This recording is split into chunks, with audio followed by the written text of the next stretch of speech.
Hi, my name is Jonathan Drury. I'm a development manager for Gin and Dairy. I'm also the designer for this home. So come with me and let's have a look around. Really important thing about Canberra is orientation. You'll notice with this house, there are different eave depths depending on the orientation of the facade.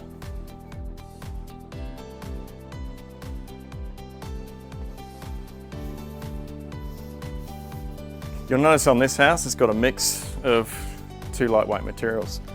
It's got a seam strip architectural cladding, and it's also got a recycled Newtec lightweight cladding as well. This is really good in summer. These materials have very low embodied energy, which means they don't heat up. You'll notice this facade faces south. It's only got a small eave. It doesn't need a big eave in this climate on the southern side.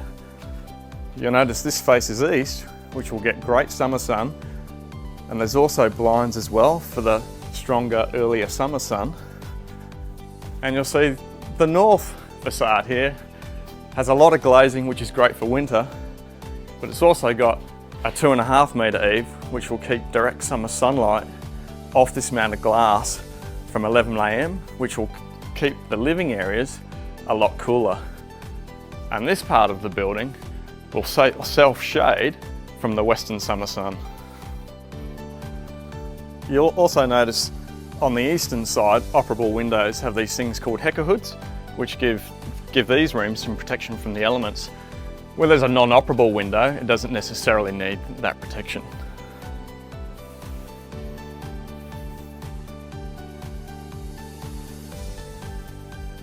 So this house essentially has two street frontages.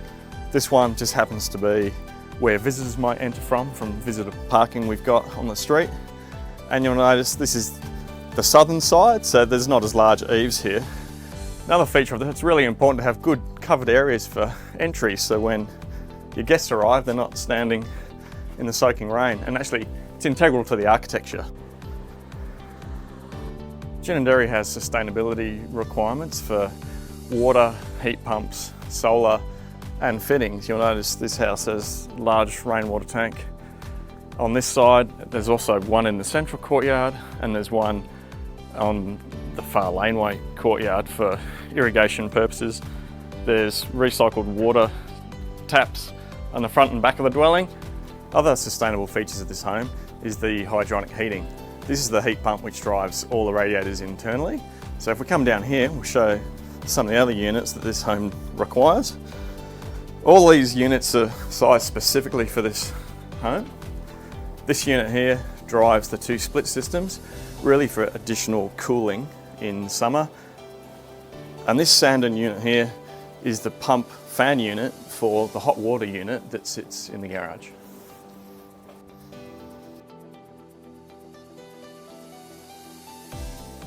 This house, you'll notice from the primary living area, has really good little airlocks. These airlocks have actually been sealed with Intello from the inside, so there's no air leakage in these cavities. So this maintains thermal comfort when the front door's open in those cooler months. You'll also notice that bricks on the inside, reverse brick veneer people sometimes call this, but as a single skin structure predominantly with lightweight cladding. This is where the brick should generally be in this climate zone, never on the outside. This will neither heat up in summer, and it actually maintains some of the winter heat. This is the primary living area for this house, and as we've talked about from the outside, you'll notice a large amount of glazing to the north, which is protected by a large eave.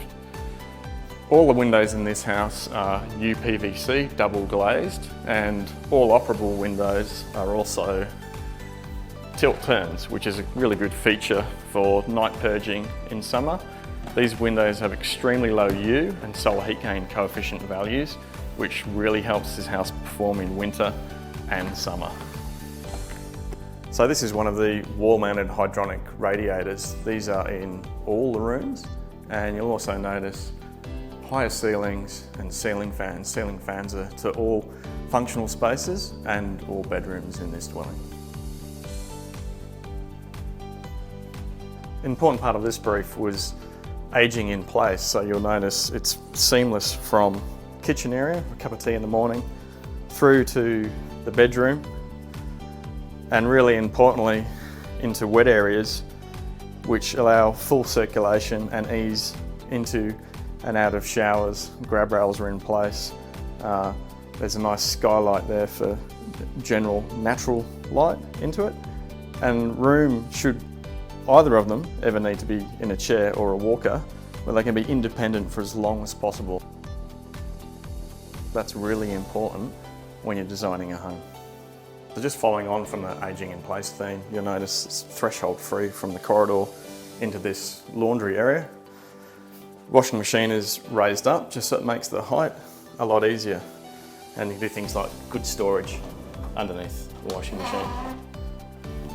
The guest ensuite, which this effectively is, similar theme to the main ensuite, has electric underfloor heating, and all the bathrooms have hydronic heating in the towel rails as well.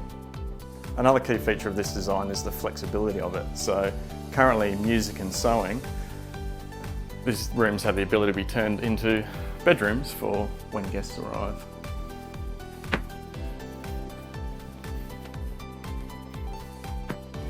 All external doors have a really good bottom seal and a really good perimeter seal. This design allows really good cross-flow ventilation through the house.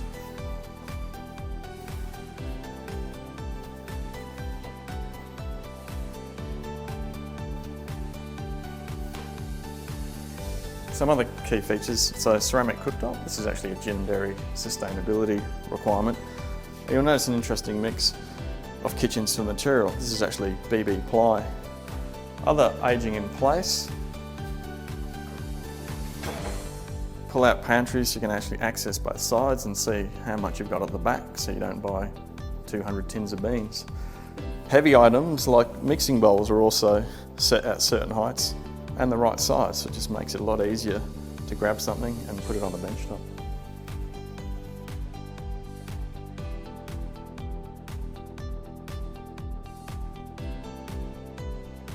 This home has been designed to achieve higher sustainability standards, also using the natural principles of orientation, cross-flow ventilation and natural light.